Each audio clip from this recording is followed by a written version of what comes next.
one was an RN school, 3 years of training. And the cost of 3 years of nursing school in 1947 was $300 for the 3 years. The nurses' home was right next to the Parkland, and it was nice and convenient. There were about 40 of us on one floor, and there were 2 people to a bedroom. And we had a nurse, house mother, that we had to check in and check out when we left. Our uniforms had a white collar, white cuffs, and it was blue and white stripe with a little belt, cotton belt on it. And of course we wore the white stockings and shoes. Then our second year, before we went into our second year, we had a capping ceremony where we got the caps.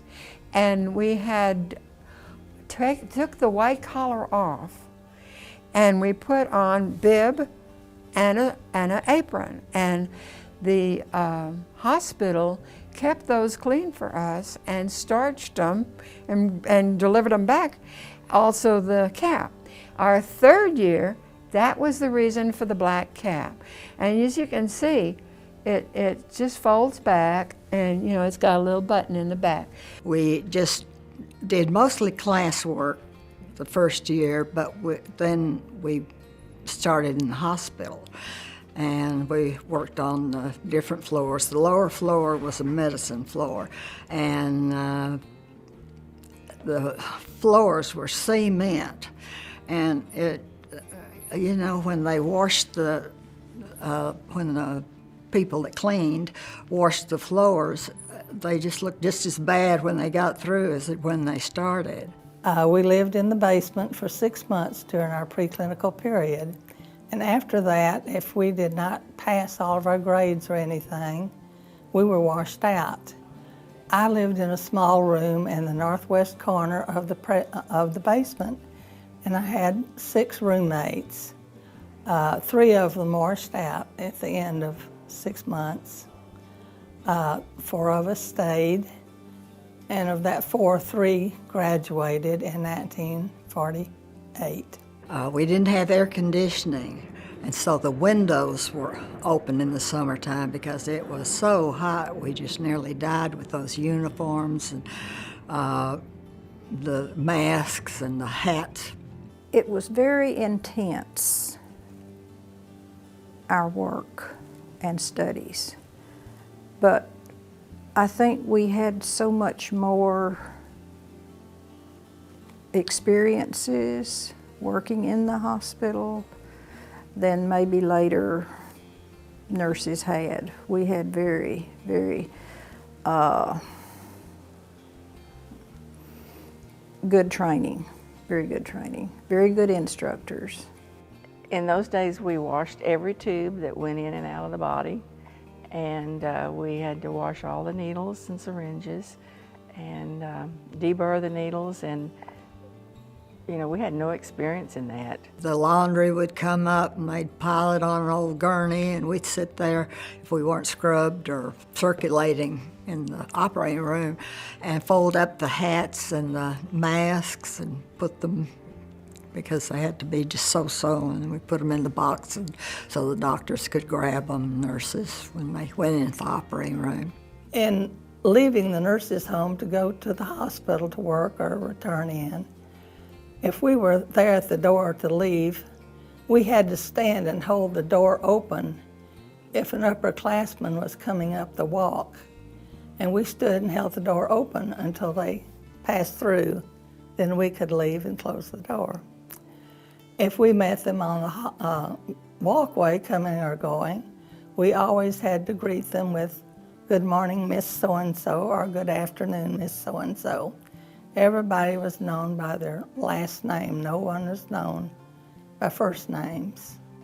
We had to go to the anatomy lab where the medical students were working on cadavers.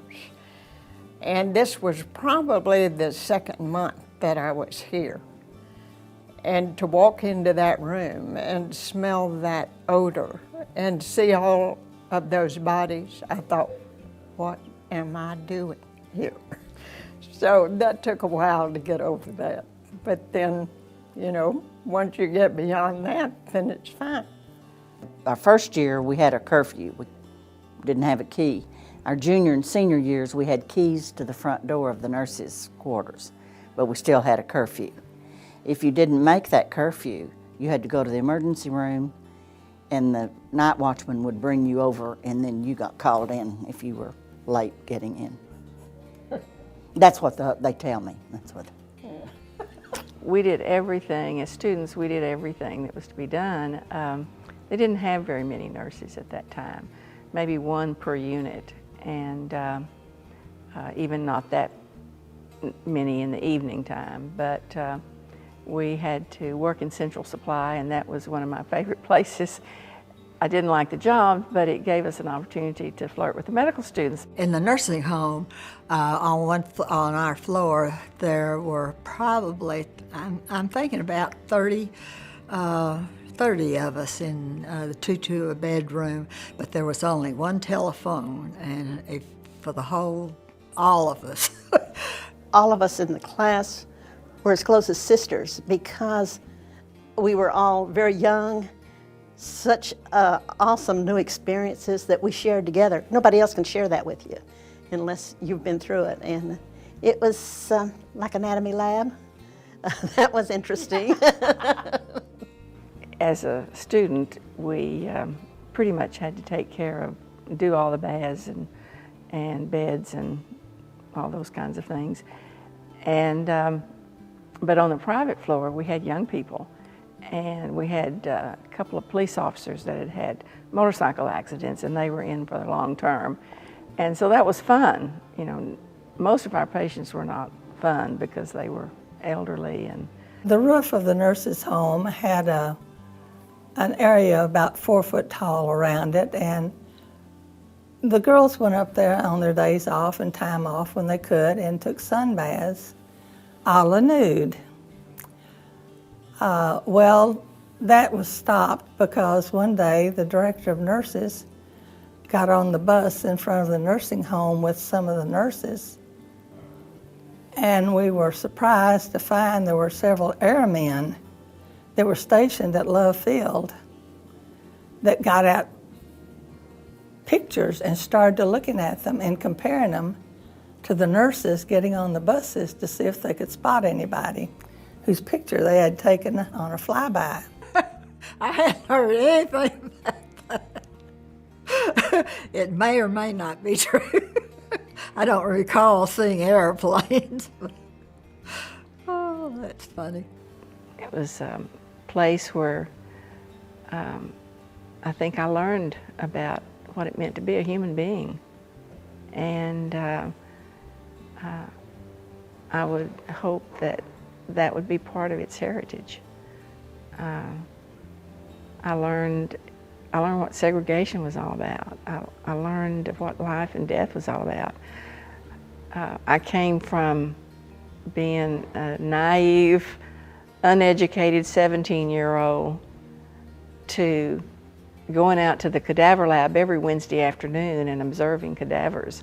I mean, you know, that was a shock to actually, you know, suddenly see all of these corpses. And I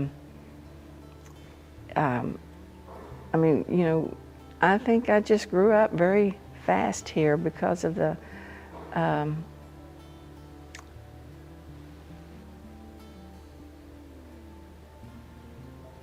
what was going on, you know, with people who were human beings.